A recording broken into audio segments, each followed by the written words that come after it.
بسم اللہ الرحمن الرحیم۔ سید وائس کے معزز دوستو السلام علیکم، میں ہوں سید اور آپ دیکھ رہے ہیں سید وائس چینل۔ محترم ساتھیو، آج میں روزہ کی طبی فوائد پر بات کروں گا کہ روزہ رکھنے سے انسانی جسم کو کیا کیا فائدے ملتی ہے۔ روزہ عبادت کے ساتھ ساتھ انسانی جسم کے لیے مفید چیز ہے۔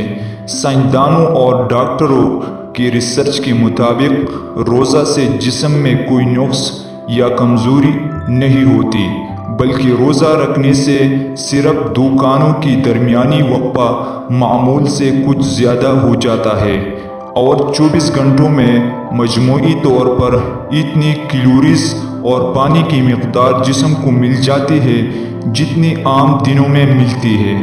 یہ بات بھی مشاہدہ میں آئی ہے کہ رمضان میں لوگ پروٹین اور کاربوہائیڈریٹ عام دنوں کے مقابلے میں زیادہ استعمال کرتے ہیں۔ اس حقیقت کی پیش نظر یہ بات کہا جا سکتا ہے کہ مجموعی غذائیت کیلوریز عام دنوں کے مقابلے میں جسم کو زیادہ تعداد میں ملتی ہے۔ اس کے علاوہ جسم فضول مادوں کو بھی استعمال کر کے توانائی کی ضرورت پوری کرتی ہے۔ روزہ سارے جسم کو ایک ماہ کے لیے آرام مہیا کرتا ہے۔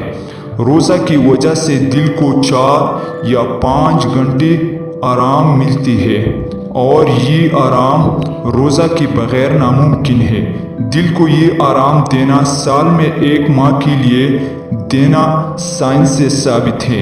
دل کے ساتھ ساتھ جسم کے مختلف حصوں کو بھی آرام ملتا ہے تاکہ آنے والا 11 مہینوں میں جسم کا ہر حصہ صحیح کام سر انجام دے۔ روزہ کی وجہ سے پھیپھڑوں کو آرام ملتا ہے اور فضول مادوں کا اخراج ہوتا ہے، جس کی وجہ سے انسان بہت سی بیماریوں سے بچ جاتا ہے۔ روزہ کی وجہ سے جسم میں خون صاف اور بڑھ جاتا ہے۔ تحقیق سے یہ بات ثابت ہو چکی ہے کہ 12 دن کے روزے رکھنے سے انسان کی خون 5 سے 36 لاکھ تک بڑھ جاتا ہے۔ آج کی ویڈیو یہی تک تھی۔ محترم اور عزیز دوستو، ویڈیو ضرور پسند آئی ہوگی۔ اگر پسند آ جائے تو لائک اور شیئر ضرور کیجیے۔ مزید نئی آنے والی ویڈیوز کے لیے ہمارے چینل سبسکرائب کیجیے اور ساتھ میں موجود گھنٹی کی بٹن کو ضرور دبا دیں تاکہ نئی آنے والی ویڈیوز آپ کو سب سے پہلے پہنچ سکے۔ انشاءاللہ اگلی بار ایک اور خوبصورت ویڈیو لے کر آپ کی خدمت میں حاضر ہوں گا۔ اللہ تعالیٰ آپ سب کا محافظ اور نگہبان رہے اور ہمیشہ مسکراتے رہیں۔ خدا حافظ والسلام۔